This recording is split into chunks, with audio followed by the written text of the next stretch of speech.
po dyan? Yes.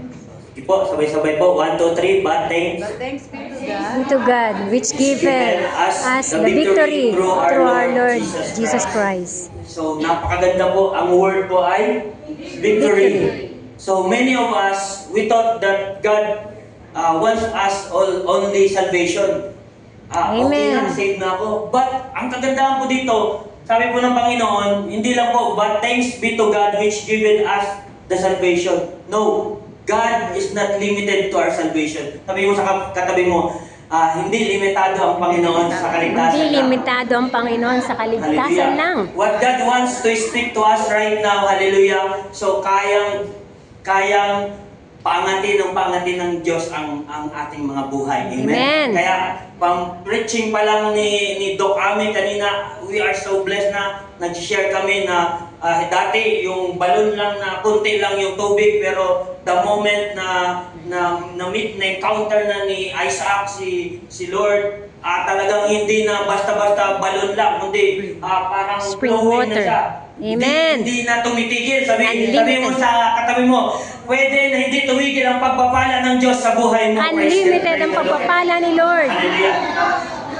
And after that, so Bishop Bong, the senior pastor of this church, so palakpakan po natin yung life niya. And also, Ma'am Blanc, Kami, all the elders, coordinators, all the ministry. Hallelujah. We are so blessed po na wini-welcome nyo kami dito, hindi bilang estudyante lang, kung hindi bilang pamilya na din, praise God. So, 100 folds, ang sabi ni Bishop Bong kanina. And sabi niya, nagkukwento siya, so kagabi, na yung topic nyo daw in a 3 days conference, I am right, the Chinese New Year, di ba? So, it's all about 100 folds of blessing. Hallelujah. Ito po yun, yung sinasabi ng Panginoon. Amen. Hindi limitado yung Panginoon na binigyan ka ng kaligtasan, pinagaling ka sa sakit at karamdaman mo, pinagpala ka kahapon, okay na yan, hindi.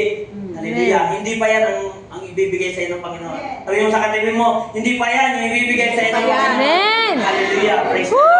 So come on, let's lift our hands. Hallelujah. Hallelujah. And begin to declare and decree. Hallelujah. Father God, we thank you, we bless you, we honor you, God. Thank you for your word, Father God, that you are not limited, Father God, for yesterday's blessing, Father God. Yes. You have prepared, Father God, for a new Amen. thing, Father God, new victory, new Yes. dimension, Father God. Yes, In the mighty hallelujah. name of Jesus, new blessing, Father God, Yes. for each and every one of us, oh God, that you have said in your word, Amen. Father God, that your plan, oh God, is not to harm us, but to prosper us, oh God, but to give us victory, Father God. And Amen. right now, Father God, as I am standing, oh God, in the altar of grace, altar of power, Father God, altar of anointing, Father God, Amen. let your overflowing anointing power, Father God, hallelujah, will flow upon the life of each and every one of us. And Amen. people of God will say, Amen. Amen. Praise the Lord, hallelujah.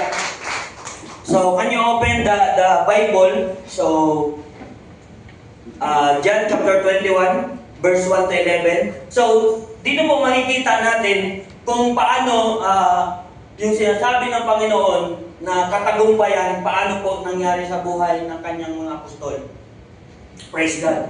Hallelujah. So, let's open the Bible. So, medyo mahaba po yun. John 21, so I will give you a summarized story. So, yun po yung time na si Jesus Christ ay akala ng mga disciple niya ay hindi na magpapakita sa kanila.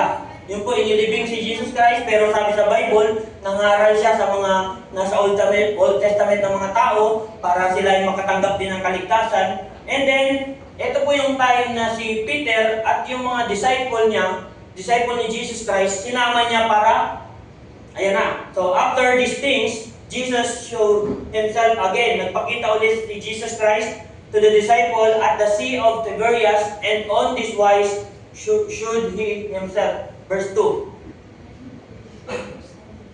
Verse 2. Okay? So, yun. Summarize na natin. So, si Pedro at ang kanyang mga kapwa, disciple. So, verse 3. Ano po yung ginawa nila? Makikita po natin dito. So, yun. Simon Peter said unto them. So, sabi ni Pedro, tara, mangisda tayo.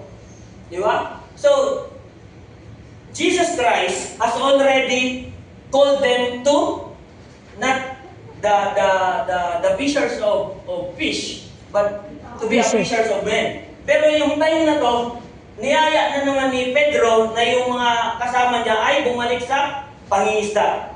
So verse 4. But when the morning was now come, ay, balik mo na sa verse 3. Hallelujah. So, nung nangisda daw sila, Pedro, ang nakuha nila ay sabay-sabay po, they caught? Nothing. They caught? Nothing. So, yun po yung na-realize ko sa Panginoon na sabi po sa John 15 verse 5, without God, we can do nothing. Yes, Sabi amen. mo, katabi mo, wala tayong magagawa. Wala tayong magagawa kapag Kung wala hindi si natin Lord. kasama ang Diyos. Amen. So, before, alam niyo po, yung buhay ko, natutulog po ako sa park. Wala pa akong nakilalang papa, and I am not sure with my mother kung siya talaga yung mama ko. So, at the age, tawag nito, bata pa lang po ako na nangingisda na po ako para makapag-aral po ako. Minsan, napupuyat pa ako sa klase kasi magdamag kami nangingisda. So, naiintindihan mo po itong kwento na ito. Sabi, imagine mo, mula pagkabata hanggang pagkatanda, sila Pedro ay mangingisda na. Imposible na hindi sila makakuha ng isda. Di ba? Imagine mo, wala pong ibang gawain sa lugar ng Galilee. Because ang malapit lang po doon ay karagatan. Walang school, walang college, walang kahit daycare. Wala po. Kaya ang pwede lang nilang pag-aralan yung paggawa ng lambat at pangingisda. Kasi imagine mo, hindi lang isa, tumanda na po si Peter sa pangingisda. At yung mga kasama niya mangingisda din. Pero, they caught Nothing. nothing. Di ba? Imagine, kahit isa na lang dilis, wala man lang. Di ba? So, parang imposible. Pero pinapakita ng Panginoon, when the moment that Peter and other disciple departed from the presence of God, they caught nothing. Amen. Yung 3 years na kasama ni Jesus Christ, na araw-araw milagro, araw-araw himala, yung nakikita nila. But, umabot sa punto na they caught nothing. Sabihin mo sa katabi mo, huwag tayong hiwalay sa presence ng Panginoon. Huwag tayong hihiwalay sa presence. sa presence niya. So, most of the time, bakit Kristiyano na ako? Yung business ko nalugi. Yung transaction ko hindi mag-grant ni Lord. Pinagpipray ko naman eh. Pinagpipray ko naman. So, dahil po, Christians na po pala. Imagine mo, sino po yung nag-disciple sa kanila? Si Jesus. mismo. Kung paano po natin nakikita yung isa't isa, ganun po sila ka-intimate kahit pagtulog, katabi nila si Jesus. Christ. At hindi lang po, Sunday po yun, parehas na natin. Minsan kay Bishop Bong, nakikita natin siya, Sunday lang. Hindi po yung ganun. Araw-araw po. Minuto, oras-oras, kasama nila si Jesus Christ. But when they departed, meaning to say, they are already saved, they are already born again, pero when they departed from the presence of God. So, the moment, yun po yung na-realize ko, pag lumayo na po tayo sa pananalangin, pagbabasa ng salita ng Diyos, pagkikinig ng salita ng Diyos, pagsasamba sa Panginoon, yun po yung nangyayari. Kaya po kahit Christians na po tayo, minsan may sabi ko, kaya pala may mga nararanasan pagkapalpakan. Dahil minsan, nawawala po tayo sa presence ng Panginoon. But glory to the name of Jesus that we are now in the presence of God. Palakpakan po Amen. natin yung Panginoon. Praise God. Hallelujah. So verse 4. So, pero, nung kinaumagahan, si Jesus lumapit po sa kanyang mga Disipulo. Ito po yung kagandahan sa Panginoon. Paano po natin makikita dito na ang plano ng Panginoon sa kanyang mga alagad ay hindi lang kaligtasan kundi katagumpayan. Dahil nung nakita niya na nabigo na sila Pedro, hindi siya pumayag, disciple ko yan. Yung po yung kagandahan sa Panginoon, kahit saan ka na pong lubalok ng lupa ng mundo, katatagpuin ka pa rin po ng Panginoon. Praise Amen. God. Hallelujah. That's why, ayaw ng Panginoon na, okay, ay niligtas. Pwede, di ba pwede? Ay, Peter, 3 times siya nag-deny eh. Bakit ko pa yan pupuntahan ulit, di ba? So yung mga disciple ko, wala nga nagsabi na, pagsabi, kasama niyo ba si Jesus Christ? Sabi ng mga alagad, hindi nga namin kilala yan. Di ba? Yung ibang tao pa yung nagbuhat ng cross ni Jesus Christ. They was so afraid. Hallelujah. To be with Jesus, to suffer with Jesus. Pero tingnan mo yung puso ng Panginoon, no? Di ba? Napakabuti ng Panginoon. Amen. Kung tao, di ba? Halimbawa, may ginawan ka ng mabuti. Mabuti. For 3 years, kasama niya. Ginawan mo ng mabuti, tapos gagawan ka ng masama. Di ba? Masakit. Minsan, yung sasabihin mo sa bahala sa buhay mo. Di ba? Mahirap i-gain yung tiwala ulit. Pero, tignan niyo po yung ginawa ni Jesus. Hindi niya po kinondem. Peter, bakit mo ako dinanay 3 times? Makikita po natin yan, hindi. Amen. Tingnan niyo po. But when the morning was now come, Jesus stood on the shore, but the disciple know not that it was Jesus. Hindi nila alam na si Jesus yun. So verse 5. Praise the Lord. Then Jesus said unto them, Children, have you any meat? They answered him, No. May kuha ba kayo? Wala. Diba? So alam ni Jesus na wala silang kuha, pero tinanong niya pa rin. And verse 6 po, sabi po dito, He said unto them, Cast the net on the right side of the ship. Sino po yung nakatry na po ang isda? Wala. Praise God. So kadalasan po, naglalaglag po kami ng lambat pag kami po ay nangingisda. Left po siya kasi yung agos ng dagat, yun po yung parang tinutumbok mo yung langoy ng isda. Kaya imposible po na ilagay mo sa right side kung sa literal na mangingisda yung net mo. Pero dun po pinalagay ng Panginoon. And imagine mo, nangisda sila Peter, of course, ako mangingisda, gabi. Bakit gabi po mangingisda? Para hindi makita ng isda yung lambat. Kasi pag nakita nila yung lambat, iilagan nila yun. Diba? Imagine mo, gabi na sila, magdamag ba daw? Hindi. 1 oras lang, okay lang. Maintindihan natin kung 1 oras lang ng isda. Baka wala talagang kuha yun. Pero magdamag. And lumaki na mangingisda. Walang kuha. Tapos sasabihin ni Jesus Christ, mangisda kayo ulit. Imagine mo, hindi nga kami nakakuha ng magdamag. Ngayon pang umaga. In the morning. Sabi po kanina sa verse 5. Pero tingnan po natin kung ano po yung nangyari. They cast, sabay-sabay po, they cast, therefore, and now they were not able to draw it. Hindi nila may angat. Bakit daw? Palakpakan po natin yung Amen. magdamag, hindi na makuha. Imposible na makakuha. Right side nilagay, pero nang si Jesus na ang kasama nila at nag-utos sa kanila, multitudes of fishes. Praise the Lord. Walang imposible. Sabihin mo sa katabi mo, walang imposible sa Panginoon. Hallelujah. Kayang-kaya kang pagpalain ng Panginoon kahit sa sabi ng kapitbahay mo, sabi ng kakilala mo, sabi ng pamilya mo, imposible na mangyari yan. Lalo sa tao po, imposible. Pero sa Diyos po, wala pong imposible. Amen. Imposible para sa akin na mabago. Imposible. Sabi ko, asa na ako ngayon? Dati, kung wala akong pera, manghihingi ako sa Jollibee, pera pagkain, pwede kong kainin. So, imposible na makapunta po ako dito. Na-expose po ako sa away. Sa away kasi, pag andun ka sa kalsada, agawan ng teritoryo yan. So, kahit mga polis, pinagbabato na namin, lumalaban na sa Masbate, alam po yan ni Pastor Darren. Tapos, pag wala na talaga makain, naghahanap ako ng mga nagtitinda ng gulay, antayin kong matulog, kukunin ko yung saging nila, pang kapit-gutom lang. So, napaka-imposible sa akin na makita ko man lang noon na gagamitin ako ng Panginoon. Imposible ko. And sabi ko, mahirap din sa Masbate, luwas ako ng Manila. Akala ko magiging okay yung buhay ko doon, pero naging perya boy po ako. Puro addict, puro mga nagda-drugs, nagmamariwa, ano yung nakasama ko. At sabi nga po nila, St. Peter's, lock together. Hindi ako dati lulong sa marijuana, pero dahil lang nakasama ko mga lulong sa marijuana, naging lulong pa ako sa marijuana. Akala ko magiging okay, mas lalong lumala. Bakit? Dahil nangingisda ako mag-isa. Sabi mo sa katabi, huwag kang mangisda mag-isa. Praise God, hallelujah. Meaning to say, yung lahat ng ginagawa po natin, kailangan isanggunin muna natin sa Panginoon. Amen. Praise the Lord. Amen. Yung isang bagay ko po na nakita doon, again, halos maikot ko na yung buong Pilipinas, hindi ko pa rin, nag-model na ako, tapos nung papasok na ako sa Makati, para mag-mall show na kami kasi nag-pageant po na ako, doon nakilala, tapos nung i-runway na kami sa mall para tignan ng mga, para hindi kayo maniwala. Praise God. So, nanibago lang po ng klema dito sa Hong Kong.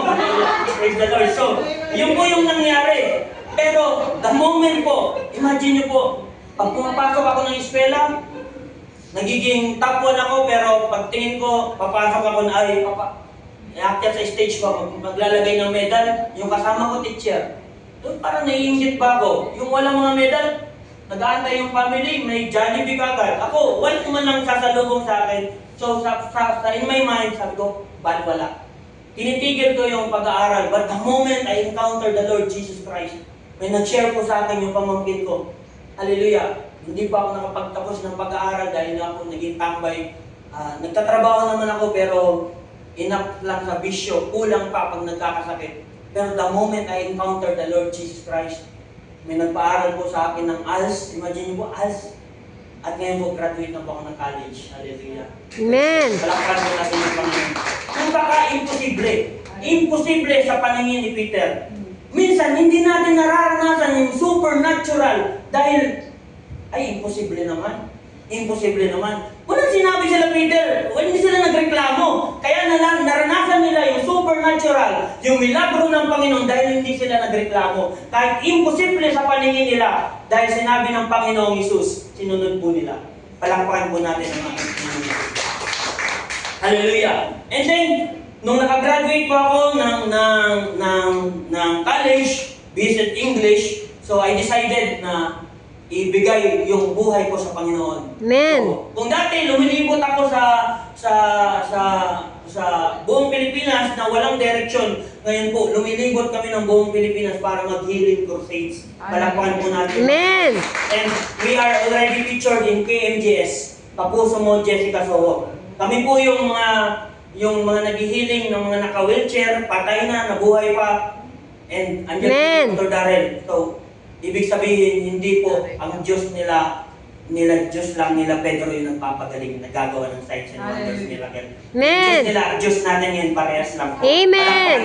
Woo! Ng ating Panginoon. Hallelujah. And si Bishop Bong na lang po yung magbababa kung ano po yung gagawin dito sa Hong Kong. Because we are so blessed na nagkaroon ng divine connection na kung ano po yung ginawa ng Panginoon sa Pilipinas, we do believe that God will also do it here in Hong Kong. Amen. Palakpakan po natin yung po. And after that, so, nagbigin po kami ng ministry sa Panginoon na walang-wala, alam niya ni Pastor Darrell, naghiram ako ng motor kung kani-kanino kasi 2 hours po yung travel. Tapos may mga lugar na hindi kayang pasukin, nilalakad na po yan, may mga lugar na isla po, yun po yung simula ng testimony namin. Kaya nabibless kami, tinestify ko na to before, but gusto kong balik-balikin yung kabutihan ng Panginoon. Sabi ko, pag sasakay kami ng bangka, ganyan na lang yung litaw sa dagat. Tapos naputol-putol na yung mga ng lambat. Sabi ko, uy, parang si Pablo to ha. Parang mangyayari sa atin na dahil sa pangangaral, tayo, pero glory to Jesus, hindi naman pinayagan ng Panginoon. So, ganun po, talagang basa, pati maleta mo, pati mga damit mo, nasira na yung laptop, dahil wala talaga, basa talaga yung basa talaga kayo lahat. Natutulog po kami sa dagat, from Cebu po yung Tumasbate kasi naiwan kami ng barko, nagbangka na lang kami. Natutulog po kami na naliligo ng dagat. But the reality, the truth that I am here in your front today, hallelujah, testifying the goodness of God, mabuti po yung Panginoon. Kahit sa pinaka-imposible sitwasyon ka ngayon, Amen. kung pagpalain ng Panginoon. It is very impossible to Peter to caught many multitude of fishes. But because Jesus is with them, but because Jesus told them na ihagis mo yung lambat mo, pinagpala ko sila. Kahit imposible po, hallelujah. Imposible po, nagamitin ako ng Panginoon, pero sa Lord po walang imposible. Praise God. At yun po, pagdating namin dito ng Hong Kong, kasi sabi ko, gusto ko iparaan sa iyo yung naranasan ko din. Kasi masaway tayong minsan, pumunta kami ng Central, nagsakay kami sa Victoria Harbor. Dati tinatalsik-talsikan tayo, ngayon hindi na kasi peri-peri na. Praise the Lord, hallelujah. And dati po, habang nag-ministry kami, bundok, talagang ilang beses, at yan, madami po siyang sugat kasi ilang beses po kami tumumba sa motor. Akala nung patay na po kami pero hindi po papayagan ng Panginoon. Praise God. So, ganun po yung ministry namin. Habang tumitingin ako sa langit dati, ano kayong feeling ng sumasakay ng eroplano? Never in my life po. Tapos wala po akong walang passport, ganun. Pero, ang dati na inaasahan ko na makapapunta man ng Manila, sumakay ng eroplano, nung sumunod na po ako sa Lord, hindi lang pala pang Pilipinas, nakaabot pa po ng Hong Kong. Hindi lang para mamasyal, kung hindi para mag-preach ng salita po ng Panginoon. It is very impossible to be here. But because God is the God of miracles, walang imposible sa Kanya. Amen. Praise the Lord. So hindi po biro yung pamasahe papunta dito. But habang nagmi-ministry po kami doon, imagine nyo po, pupunta sana ng Boracay noong January 1 Panay, pero sinantabi po namin yun. Dahil po kami nag-fasting, full fast. Water lang po, to 9 days, glory to the name of Jesus. Up to 40 days, 6 to 6 na po yun. Hindi pala ang Boracay lang. Dinala po kami ng Lord dito sa Hong Kong. Hallelujah! So ganun po yung Panginoon. Wala pong sayang sa Panginoon. Hindi. Akala ng mga disciple, wala na, sayang yung paglilingkod natin. Wala na si Jesus. Di ba? Pinako na. Hindi na nila nakita. Pero anong ginawa? Tutuparin ng Panginoon yung pangako niya sa buhay natin. Akala nila wala na. Pero tapat po ang Diyos sa kanyang mga salita. Binilikan sila ni Jesus Christ. Nakita ni Jesus Christ, hindi pwedeng manatili kayo sa wala. Dekot natin, hindi po. Binalikan sila ng Lord para pagpalain po ulit. Amen. Praise the Lord. Hallelujah. Yun po yung kagandahan sa Panginoon. And next verse po. Praise God. Therefore, the disciple whom Jesus loved said unto Peter, It is the Lord. Now when Simon Peter heard that it was the Lord, he girt his fisher's coat unto him, for he was naked, and did cast himself into the sea. Nung nakita na po ni Peter, kasi hindi nila nakilala si Jesus, nung nakita na nila na imposible makakuha sila ng isda, pero ang daming isda nakuha nila, hindi nila kayang kuhain lahat, nakita nila ng milagro, tumalon po kagad si Peter at lumapit po kay Jesus Christ. Ano pong ibig sabihin nun? Pag may narinig ka po sa Panginoon, gawin mo na, huwag ka na magsabi-sabi na, baka imposible yan, parang hindi ko kaya yan. Praise God, hallelujah. The moment Peter recognized that it was Jesus, tumalon kagad siya. Hallelujah. Papunta po kay Jesus. Pag may pagkakataon po na makapaglingkod tayo kay Panginoon, Amen. sunggaban na po natin. Huwag na po natin patagalin. Praise the Lord. Palakpan po natin ang Panginoon. And let's proceed to verse 11. Verse 11. Praise God. Hallelujah. Sabay-sabay po. Simon Peter.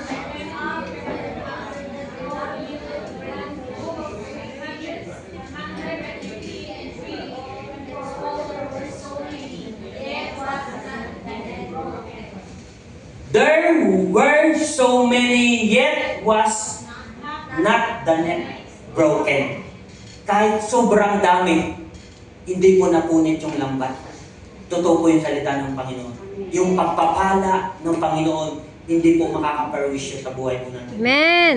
Walang mapapahamak sa paglilingkod po natin. Amen. Kung literal, punit yung lambat na yun, sobrang dami 157 at mga malalaking isda po yun. Matagal na pong ginagamit nila Peter yung lambat na yun. Of course, pag sobrang dami talaga, kasi nga mangingisda ako dahil kaya alam ko po yun. Pero, the net,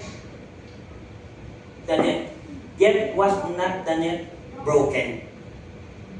Kung naghahanap ka po ng buhay na ligtas, payapa, wala pong iba, kundi ang ating pagsunod po sa presensya ng ating Panginoon. Amen. Palakpakan po natin ang ating Panginoon.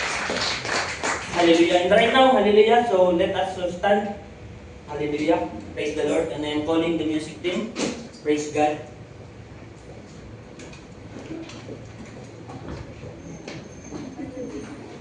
One thing that I have realized, nangyari po yun, asan si Kuya Jason? So tinatanong niya ako ni Kuya Jason Sabi ni Kuya Jason, anong pinagkakaabalahan mo dun sa Masbate? Sabi ko, ang dami kong gustong puntahan. Kaso walang walang motor. But, neto lang pong nakaraan, praise the Lord. Hindi ko po pera, hindi ko po pinagtrabuhan, pero may nag-donate po sa akin ng motor. Bago po ako pumunta ng Hong Kong, meron akong motor. Andun po nag-aantay po sa akin. So alam po yun ni Kuya Jason kasi nag-chat kami even I am in the Philippines already. So, and then, somebody called me and somebody chatted me na, asan ka? Pwede ba kitang mamit? Sabi ko, bakit po? Na-amaze ako na-challenge ako sa buhay mo, gusto lang kitang pagpalain. Imagine nyo yun, hindi mo kakilala, wala kayong relationship, pero nag-chat sa'yo, dahil gusto ka lang pagpalain. Sino mo yung gustong ganong buhay? Hallelujah! Again, it was impossible, but with God, nothing is impossible. Hallelujah! Praise the Lord! Amen. And sabi niya, dalas-dalasan mo yung pagpunta dito para pagpala. Walang ibang gustong gawin sa akin. Pagpalain niya lang daw ako. Hallelujah. And then, somebody sent me in my GCash account 5,000. I did not ask, hindi pa ako humingi sa kanila, but they begin to bless me. Palakpan po namin ang mga. Meaning to say, kahit saan po tayong lugar, sabi ng Panginoon, hindi pa po tayo humingi sa Kanya. Alam niya na po yung mga pangangailangan. Amen. Hallelujah. I was a living testimony that God is the God of miracles. Amen. Ang imposible sa ating Panginoon. Praise the Lord. And one thing na na-learn ko po sa paglilingkod po sa Panginoon. Bakit po nangyari na nabigo sila Peter? Na-depart na po sila sa taong ginamit ng Panginoon sa kanila. They are already not connected to the pastor, to the leader, to the mentor that God entrusted to them. Pero paano po nangyari ulit yung mga milagro? The moment po na nag-connect ulit sila sa kanilang mga Pastor. sa pastor po nila. So, kami po ni Pastor Darren, nung nagsisimula po kami sa ministry, walang support. Talagang kailangan ako, nagbibenta pa ako ng gulay. Minsan hindi ako pinaniniwalaan kasi nakasapatos ako. Minsan nakagrabe yung sabi, magbibenta ka ng gulay, ang linis-linis mo. Bakit kailangan madumi? So parang hindi po nila ako paniwala. Nagbibenta pa ako ng candy para lang po may panggasolina papuntang ministry. But nung natagpuan na po namin, yung nagpapastor po sa aming dalawa, hallelujah, yung dati pong walang motor, hallelujah. Ngayon po, meron na, binayaan siya ng Panginoon, 2 sasakyan para gamitin po sa ministry. Palakpakan po natin ang ating Panginoon, hallelujah. We are only just praying, we are only desiring for a motorcycle. Pero yung binigay ng Panginoon, 2 kotse po yung pinagkaloob niya. May motor siyang 2, meron na rin akong motor. Ganyan po pag magpapala yung Panginoon. More than what we ask, more than what we think. Okay na po, kailangan. Kila Peter, konting isda lang kasi wala na sila na po. Okay na po yun, di ba? Pero yung binigay sa kanila ng Panginoon, hindi nila mabilang. Sobra-sobra. Kaya hindi na nila mabilang. Ganun po magpala yung Panginoon. Amen. And hallelujah, so I request the usher